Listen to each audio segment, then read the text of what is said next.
வணக்கம் ஃப்ரெண்ட்ஸ். லட்சுமி அவர்கள் எழுதிய சாதாரண மனிதன், அத்தியாயம் 8.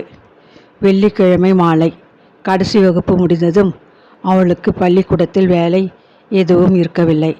அதனால் சீக்கிரம் பஸ்ஸை பிடித்து கிளம்ப அவள் ஆயத்தம் செய்து கொண்டிருந்தாள்.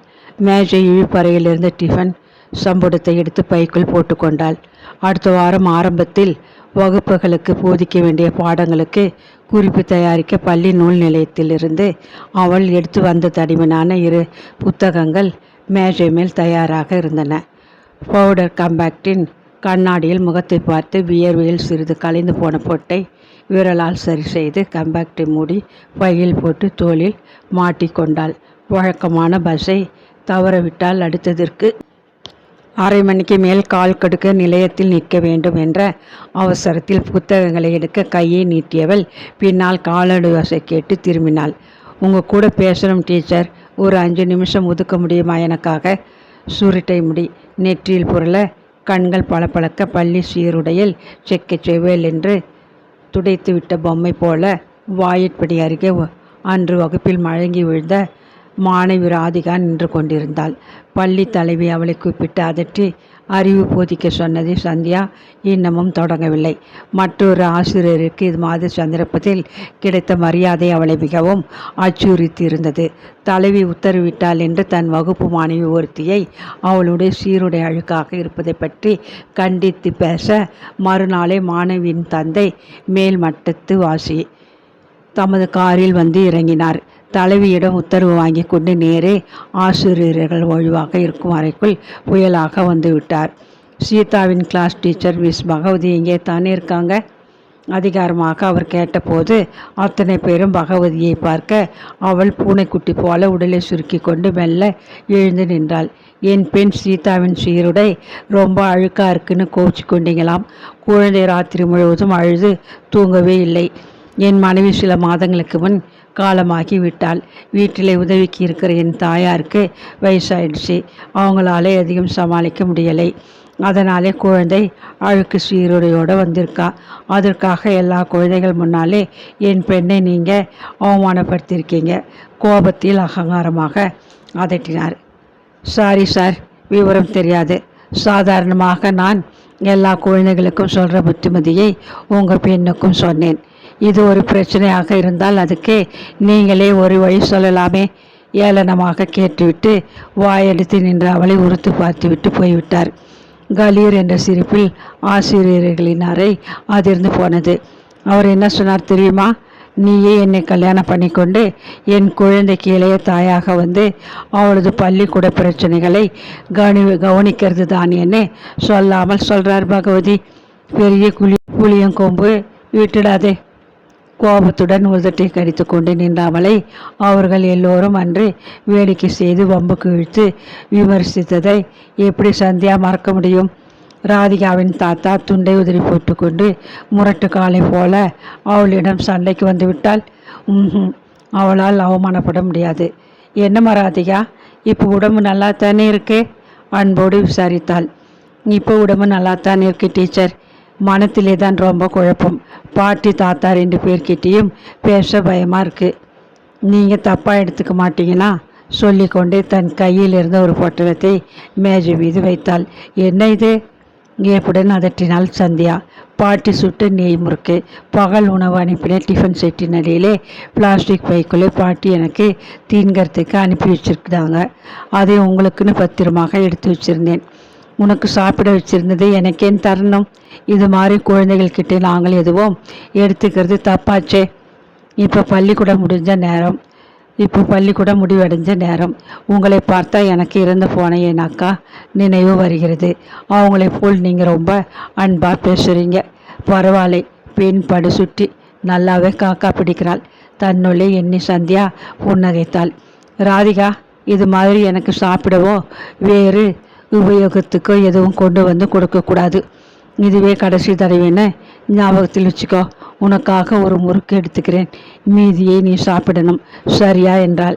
ராதிகா தலையாட்டி விட்டு ஒரு முறுக்கை பிளாஸ்டிக் பையில் போட்டு சுற்றி மேஜை மீது வைத்துவிட்டு மீதியை காகிதத்தில் வைத்து மடித்து எடுத்து கொண்டாள். சுற்றுமுற்றும் பார்த்தாள். யாரும் அருகில் இருக்கவில்லை என்று தெரிந்தது. டீச்சர், நீங்கள் காதலை பற்றி என்ன நினைக்கிறீங்க? தூக்கி வாரி போட்டது சந்தியாவுக்கு. காதலா? அதை பற்றி நீ என்ன நினைக்கிறேன்னு முதல்ல சொல்லு. வெள்ளிய குரலில் அதட்டினாள். காலமுச்சிடும் அவருடைய கழிக்கணும், பேசிக்கொண்டே இருக்கணும், பிரியவே கூடாதுன்னு மனத்தில் ஏற்படும் ஒரு வேகமான உணர்வு அப்படின்னு தான் சொல்ல முடியும். சஞ்சீவி காலேஜ் வாசலில் இருக்கிற ஆலமரத்தடியிலே உன்னை நான் பல தடவை ஒரு பையனோடு பார்த்திருக்கிறேன். ஆமாம், அவன் யார்? ராதிகா முகம் சிவந்து போனாள்.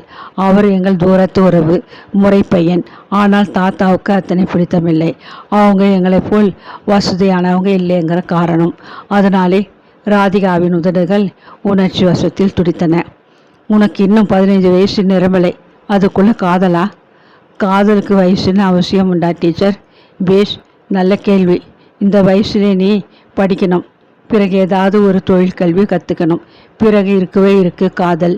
கண்ட கதை புத்தகங்களை படிக்கிற விளைவு இதுன்னு எனக்கு நல்லா புரிகிறது. என்கிட்ட பேசினா போல இதை வேறு யார்கிட்டையும் பேசாதே, தெரிஞ்சுதா? அதட்டினாள். இப்போ அமெரிக்காவில் கூட சின்ன வயசுலேயே கல்யாணம் செஞ்சுக்கிறதா நாகரிகமாயிட்டுதாமே.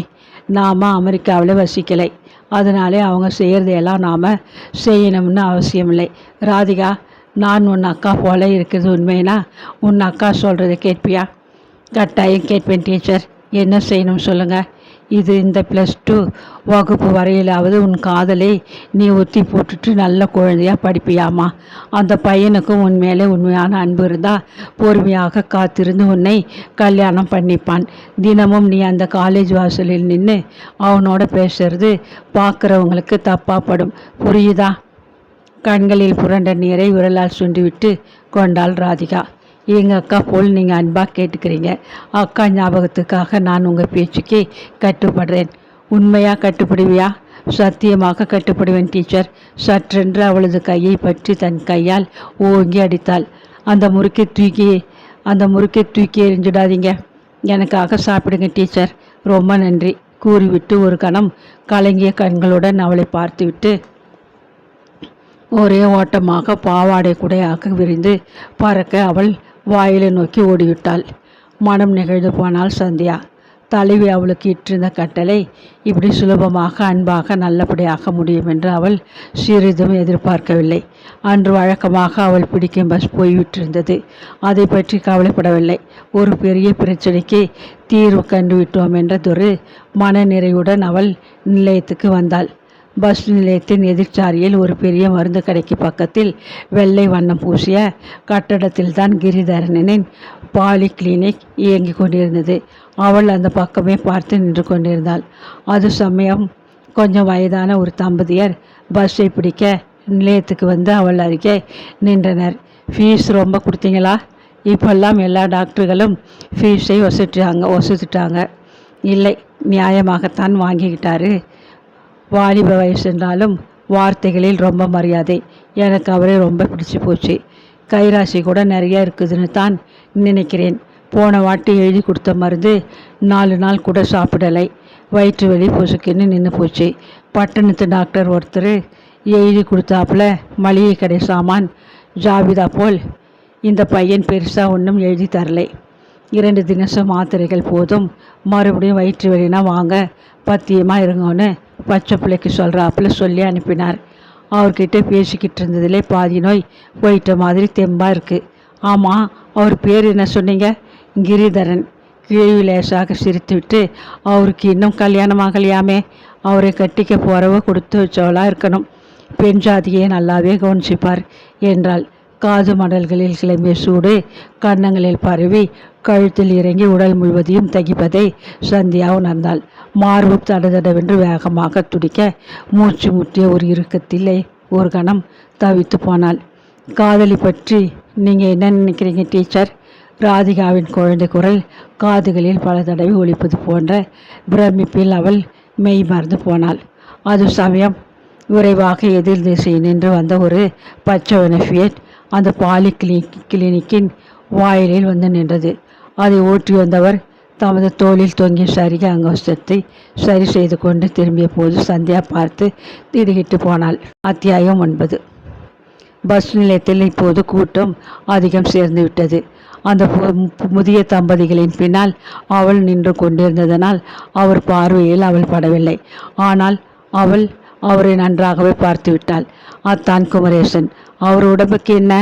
திருச்சியிலேயே எத்தனையோ டாக்டர்கள் இருக்கும்போது பூதலூருக்கு ஏன் புறப்பட்டு வந்திருக்கிறார்? ஒரு சமயம் அந்த பாலி கிளினிக்கு டாக்டர்கள் யாராவது தங்கள் காரை அவர் தொழில் பட்டருக்கு ரிப்பேருக்கு அனுப்பியிருப்பார்களோ? இவ்வளோ தூரம் வந்தால்தான் இப்போ நேரே வீட்டுக்கு வராமல் போக மாட்டார்.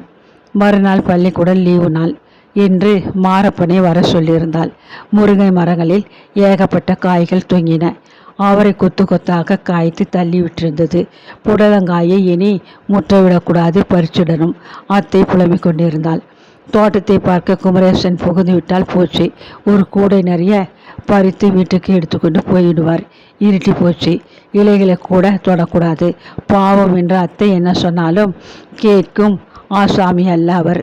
முரட்டு மனிதர். பல எண்ணி கவலையுடன் நின்றாள். அதற்குள் பஸ் வந்துவிட்டது. பெரியதொரு கூட்டம் அங்கே இறங்கியதும் காத்திருந்த அனைவரும் விரைவாக உள்ளே ஏறி அமர்ந்தனர். மாலை வேலை அவசரத்தில் டிரைவரும் ஹோட்டலில் டீவன் சாப்பிட உட்காரவில்லை. அருகில் இருந்த டீ கடையில் ஆளுக்கு ஒரு சிங்கிள் டீயை வாங்கி வேகமாக அறிந்துவிட்டு புறப்பட்டு விட்டனர். வீட்டுக்குள் நுழைவதற்குள் பொழுது அமிழ்ந்து விட்டது. குறைத்து கொண்டு மேலே வந்து விழுந்த சாம்சனை அடக்கிவிட்டு அவள் பின்பக்கம் சென்று முகம் கை கால்களை கழுவிக்கொண்டு கூடத்திலே வந்து ஊஞ்சலில் உட்கார்ந்தாள். இன்னைக்கு ரொம்ப நேரம் ஆயிடுச்சே, பஸ் தவறிடுச்சா? அத்தை விசாரித்தபடி காப்பி டம்ளரை அருகில் கொண்டு வைத்தாள். அத்தை, இந்தாங்க ஒரு துண்டு சாப்பிட்டு பாருங்க. என் மாணவி ஒருத்தி கொடுத்தாள். வீட்டிலே சுத்தமான நெய்யிலே செய்த முறுக்கு என்று கூறியபடி பொட்டலத்தை அவிழ்த்து முறுக்கை உடித்தாள். நீ சாப்பிடுமா, நான் இப்போதான் காஃபி டிஃபன் முடித்தேன் என்று கூறிவிட்டு அத்தை வேலைகளை கவனிக்க உள்ளே சென்று விட்டாள். ஒரு துண்டு முறுக்கை வாயில் போற்றும் என்று கடித்து சுவைத்து தின்றுவிட்டு காஃபியை குடித்தபடி வாயிலை பலமுறை பார்த்தாள். பொழுது மறைந்து நன்றாக இருட்டு தொடங்கிவிட்டது. இனி அத்தான் வரமாட்டார் என்ற உள்ளுணர்வின் துணிவில் அவள் வாயிற்கதவை சாத்திவிட்டு கூடத்து கோயில் விளக்கை போட்டாள். ஆமாம், அத்தான் பூதலூருக்கு எதுக்காக வந்திருப்பார்? டாக்டர் கிரிதரனிடம் ஏதாவது ஏடகுடமாக பேசி தொலைக்கப் போகிறார். இங்கிதம் தெரியாத மனிதர் அவர். ஊஞ்சலில் உட்கார்ந்தாள். அது மெல்ல அசைந்தது. காதலை பற்றி என்ன நினைக்கிறீங்க டீச்சர் என்று கிரீச்சிடுவது போல ஊஞ்சலின் சங்கிலி கொத்து அசைந்த போது ஓசையிட்டது. காதல் என்ற வார்த்தையை கேட்டதுமே அவளுக்கு கிரிதரன் நினைப்பு ஏன் உடனடியாக ஏற்பட வேண்டும்? மனம் ஏன் இப்படி பரவசப்பட வேண்டும்? மார்பு ஏன் துரிதமாக துடிக்க வேண்டும்? ஏன்? கூடத்தில் அருகருகே பாய்களை விரித்து தலையணைகளை போட்டுவிட்டு மின் விசிறியை சுழல விட்டாள் சந்தியா. அப்பா இறந்த பின்னர் அவர்கள் சாம்சனை துணைக்கு வீட்டுக்குள்ளே நடையை ஒட்டி தாழ்வாரத்தில் படுக்க வைத்துக் கொள்வது வழக்கமாக விட்டிருந்தது. ஒரு பீங்கான் பேஷனில் தண்ணீரை நிறைத்து சுவர் ஓரமாக வைத்துவிட்டு சாக்கு இருப்பை உதறி தாழ்வாரத்தில் போட்டதும் சாம்சன் ஓடி வந்து அதன் மீது சுருண்டு கொண்டு விட்டது. சமையல் காரியங்களை முடித்துவிட்டு வெண்கல செம்பில் குடிநீரும் டம்ளரும் எடுத்து வந்து மேஜை மீது வைத்து வீடு விளக்கை எரிய விட்டாள். மெலிதாக கூடத்தில் பரவி நின்ற அந்த வெளிச்சத்தில் அத்தை இன்னமும் உறங்கவில்லை என்பது தெரிந்தது. அத்தை, இன்னைக்கு பூதலூர் கடை தெருவு பாலி கிளினிக்கு அத்தான் குமரேசன் வந்ததை பார்த்தேன் சொல்லிக்கொண்டே தலையணி மீது சாய்ந்த வாக்கில் படுத்தாள். குமரேசனுக்கு அங்கே என்ன வேலை? ஒரு சமயம் அந்த டாக்டர் பையன் கிரிதரனை பார்த்து ஏதாவது கண்டிப்பாக பேச வந்திருக்கிறானா? எனக்கு கூட அப்படித்தான் அத்தை தோணிச்சு. ஏதோ பாவம், ஆபத்துக்கு நாமே கூப்பிட அவர் வந்து உதவினார். அவரிடம் போய் முரட்டுத்தனமாக பேசி இருந்தால்தான் நம்ம மரியாதையை குறைச்சிடுவாரோன்னு கவலையா இருக்கு என்றாள் சந்தியா. அத்தனை நேரம் தனக்குள்ளேயே எண்ணி சஞ்சலத்தில் விழுந்து தவித்த அந்த விஷயத்தை அத்தையிடம் கொட்டிவிட்டது மனம் லேசாகி விட்டது போன்றிருந்தது அவளுக்கு. டாக்டர் செந்தில்நாதனுக்கு வயசாயிடுச்சு. அத்தோட முன்கோபம் வேற. சட்டுன்னு அவசரத்துக்கு அசைய மாட்டார் மனுஷன். உங்கள் அப்பனுக்கு உடம்புக்கு முடியாமல் போனப்போ அந்த ராத்திரி நான் எப்படி பதறி போய் ஓடி அவரை கூட்டிகிட்டு வந்தேன், ஞாபகம் இருக்கா? கதவை தட்டி உங்கள் கையை ஓஞ்சி போன பிறகு வெளியே வந்து எட்டி பார்த்துட்டு நான் ராத்திரி வேலையிலே வர்றதில்லைன்னு தெரியாதான்னு உங்ககிட்ட எரிஞ்சு விழுந்தார். அவரை கெஞ்சி நீங்கள் கூட்டிக்கிட்டு வர்றதுக்குள்ளே அப்பா வழியிலே துடிச்சு துடிச்சதை இப்போ நினைச்சாலும் எனக்கு அழுகியா வருது அத்தை. கிடக்கன் குமரேசன், நீ கவலைப்படாதே. நான் நாளை காலை டாக்டர் கிரிதரன் கிட்ட ஏதோ மருந்து எழுதி வாங்கிட்டு வர போகிறாப்புல, போய் கண்டுக்கிட்டு வாரேன். ஏடா கூடமா குமரேசாத்தான் அவர்கிட்ட பேசியிருந்தா குமரேசனின் குரங்கு சுபாவத்தை விலக்கிட்டு அவர்கிட்ட மன்னிப்பு கேட்டுப்பேன். கிரிதரன் நல்ல பிள்ளை, நம்மை புரிஞ்சுக்குவான் என்று சமாதானம் சொன்னாள் ஜெகதா. ஆனாலும் வெகு நேரம் உறங்காது சந்தியா அதை பற்றி தான் சிந்தித்து கொண்டிருந்தாள். அத்தான் குமரேசன் பூதலூருக்கு டாக்டர் கிரிதரனை கண்டித்து பேசவா வந்தார். மறுநாள் காலை அவள் விடிய முன்பே எழுந்து குளியலை முடித்து கொண்டு தயாராகி விட்டிருந்தாள். மாரப்பனுடன் காய்களை சேகரிக்க, கூடைகளுடன் தோட்ட வேலைகளை கவனிக்க புறப்பட வேண்டி இருந்தது. அன்று சேகரித்த காய்கறிகள் வழக்கத்துக்கு மேலாக அதிகமாக இருந்ததைக் கண்டு மனம் பூரித்து போனாள். கடந்த சில நாட்களாக டவுன் கடைகளில் விலை கூடிவிட்டிருந்தது. கட்டாயம் அவர்களுக்கு இந்த முறை கொஞ்சம் அதிகமாக பணம் கிடைக்கும். கூடத்து அறை ஒன்றின் கூரை ஓடுகள் நகர்ந்து ஓட்டை ஒன்று தெரிகிறது. மழை காலத்தில் ஒழுகத் தொடங்கிவிடும். அதை இப்போவே சீர் செய்ய ஏற்பாடு பண்ண வேண்டும். கட்டட வேலையாட்கள் இப்போது அதிக பணம் கேட்கிறார்கள். ஓடுகளின் விலையும் கூடிவிட்டிருக்கு. பட்பல எண்ணியபடி அவள் மாட்டுக்கூற்றில் அருகே சென்றாள். கிணற்று மேடைக்கப்பால் தோட்டத்திலே ஓங்கி உயரமாக வளர்ந்திருந்த வேப்ப மரத்தின் கிளைகள் நீண்டு பரவி இலைகளை தண்ணீரில் உதிர்ப்பதை தவிர்க்க மாரப்பன் சில கிளைகளை கழித்துவிட கத்தியுடன் மரத்தில் ஏறினான். அதற்குள் சுல்லென்று வெயில் கிளம்பி விட்டிருந்தது. ஆச்சு, இதை முடிச்சுட்டு நான் புறப்பட வேண்டியதுதான். மாதம் பிறந்து நீங்கள் சம்பளம் வாங்கின பிறகு என் சம்பளத்தை ஒட்டுமொத்தமாக கொடுங்க. அப்பப்போ கொஞ்சமாக வாங்கிக்கிட்டு போனால் அப்படியே கரைஞ்சு போயிடுது என்று சொல்லிக்கொண்டே வேகமாக கிளைகளை கழித்து கொண்டிருந்தான். மாட்டுக்கும் கன்றுக்கும் புல்லை அள்ளி போட்டு கொண்டு நின்ற சந்தியா மழுக்கென்ற பலத்த சப்தத்தை கேட்டு திரும்பினாள். தன் கத்தியை கூர்மார்க்க ஆரம்பத்திலே அடிக்கிளை ஒன்றை சிறிது வெட்டி விட்டிருந்தான் மாரப்பன். தவறி அதில் காலை வைத்து நிற்க முயன்ற போது அவனது கணம் தாங்காது கிளை முறித்து கொண்டு தொப்பென்று கிளையுடன் அவன் கீழே விழ கிணற்று மேடையின் ஓரம் அவன் மண்டையை தாக்க ஐயோ அம்மாடி என்று அலறிவிட்டான். நெற்றி மூடி ஓரத்திலே பெருகி கன்னங்களில் விழுந்த ரத்தத்தை கண்டு நலுகி போனாள் சந்தியா. இது என்ன கஷ்டகாலம், மறுபடியும் ஒரு விபத்தா? மாரப்பன் போன்ற ஏழை தொழிலாளிக்கு அவர்கள் வீட்டு வேலையின் போது இப்படி ஒரு துன்பம் நேர வேணுமா? அத்தை, கூச்சலிட்டு கொண்டு அவள் உள்ளே ஓடினாள்.